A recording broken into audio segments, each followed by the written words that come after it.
Harihi Om Sri Gurubhyo Namaha.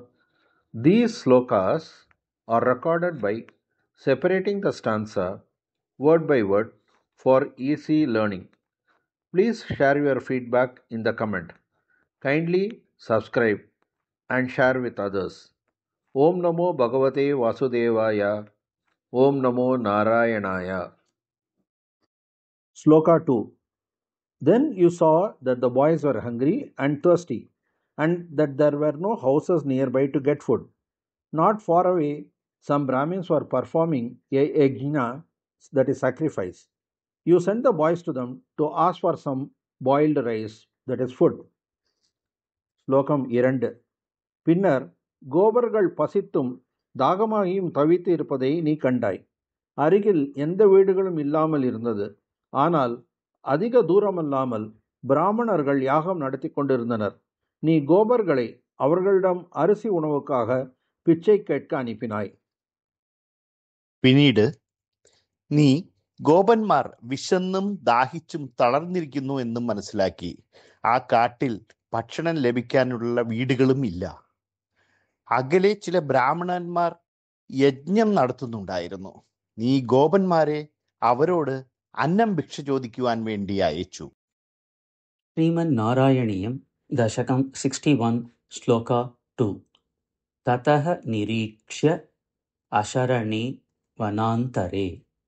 ततः निरीक्ष्य अशरणे वनान्तरे.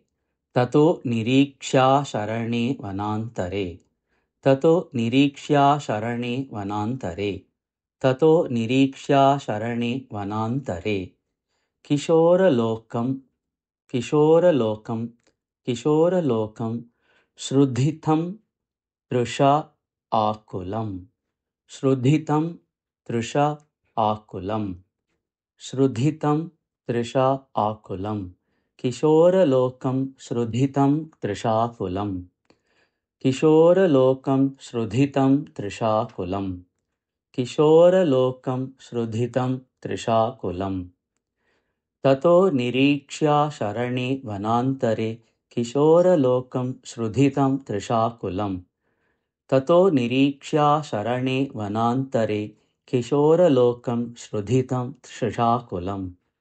ततो निरीक्ष्याशरणे वनान्तरे किशोरलोकं श्रुधितं तृषाकुलम्. अदूरतः यज्ञपरान्. अदूरतः यज्ञपरान्. अदूरतो यज्ञपरान्. अदूरतो यज्ञपरान्. अदूरतो यज्ञपरान्. द्विजान् प्रति. द्विजान् प्रति. द्विजान् प्रति. अदूरतो यज्ञपरान् द्विजान् प्रति. अदूरतो यज्ञपरान् द्विजान् प्रति. अदूरतो यज्ञपरान् द्विजान् प्रति. व्यसर्जयः. व्यसर्जयः. व्यसर्जयः. दीदिव याचनाय तान्. दीदिव याचनाय तान्.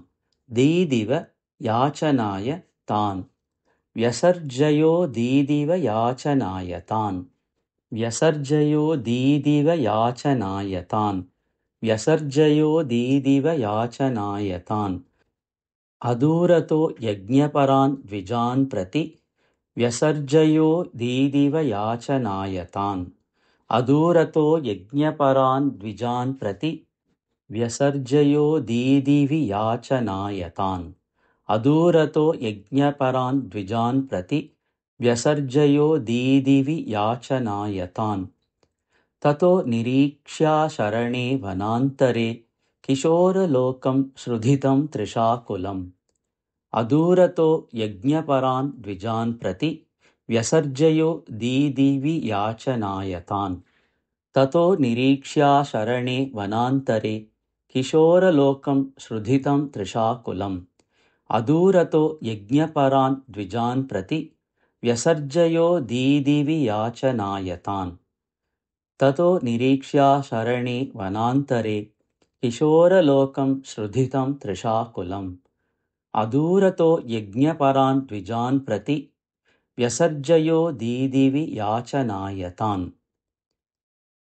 ततो निरीक्ष्याशरणे वनान्तरे किशोरलोकं श्रुधितं त्रिशाकुलम् अदूरतो यज्ञपरान् द्विजान् प्रति व्यसर्जयो दिवियाचनाय तान् ततो निरीक्ष्या शरणेवनान्तरे किशोरलोकं श्रुधितं त्रिशाकुलम् अदूरतो यज्ञपरान् द्विजान् प्रति व्यसर्जयो दिवियाचनाय तान् ततो निरीक्ष्या शरणेवनान्तरे किशोरलोकं श्रुधितं त्रिशाकुलम् अदूरतो यज्ञपरान् द्विजान् प्रति व्यसर्जयो दिवियाचनाय तान्